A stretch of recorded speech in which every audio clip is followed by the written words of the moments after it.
Magluluto ako ng adobong mani. Pero lilinisin ko muna tong mani kasi syempre alam mo na binili sa palengke kung saan saan niya na patong-patong ganyan.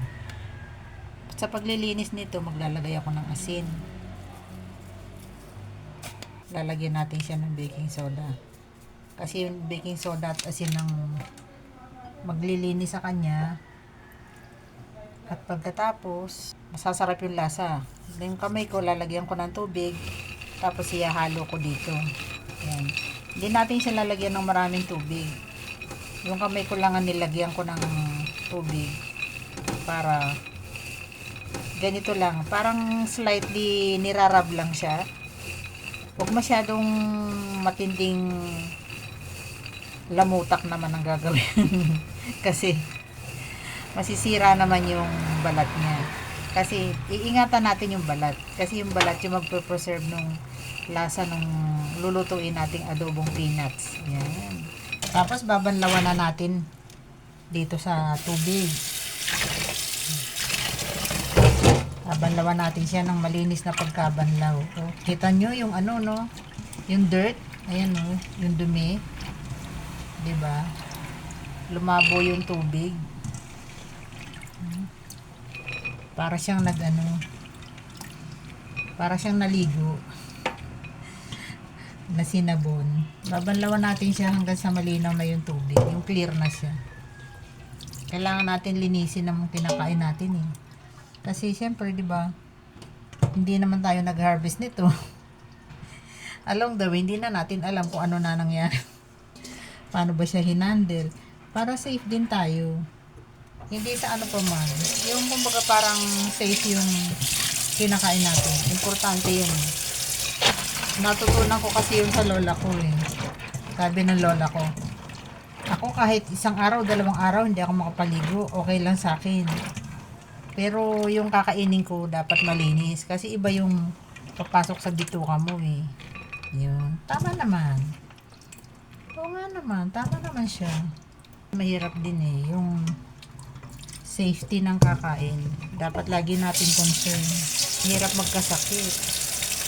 Kung sa maabalan na, magastos pa. Diba? Lagi natin sinasabi, health is wealth. Oh. Health is wealth. Kaya dapat maging malinis ang kakainin. O ayan no, clear na, malinis na. Okay na to. Kunin ko na lang siya lahat. Yan. Masarap ito pag niluto mamaya. Lagay ko na sa strainer para ma-drain siya, mawala yung excess water niya. Pero pupunasan ko din yan maya-maya. Kasi para tuyo talaga siya. Bago natin siya i-roast sa kawali. Okay, hintayin natin siya ma-drain dyan. Punasan ko para mawala yung yung excess water niya mawala. Kailangan siyang punasan. Pwede naman kasi siyang i-drain ng matagal-tagal, pero kapag lulutuin mo na siya at maiinip ka, punasan na lang para mabilis matuyo. Para hindi siya submerged masyado sa tubig. Okay na ang pagkapunas. Lagay ko na uli dito. Tinuyo ko din yung strainer. Okay na siya. Hiwain natin tong garlic, panglalagay natin diyan sa ating adobong peanuts. Masarap kasi 'di ba pagka may garlic yung peanuts. Itong gusto natin 'yan. Ito, napainit ko na yung kawali, lagay ko na yung peanuts. Ayan. Sa mahinang apoy lang. Tapos halo-haluin lang natin siya ng ganyan. Yan, maririnig mo kasi yung tunog niya na tubig pa. Tiyagain nyo lang. Kasi, siyempre, diba, baka mainip ka kasi mahirap gawin. Hindi naman, madali lang to yo. Parang naglilibang ka lang. Kung gusto mo naman kumain ng may enjoy mo, tiyagain mo talaga. Ito, nag-dry na yung tubig.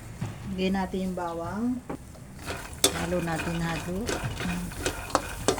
Para yung aroma ng garlic ma-infuse na dun sa peanuts. Tapos maglalagay na tayo ng oil.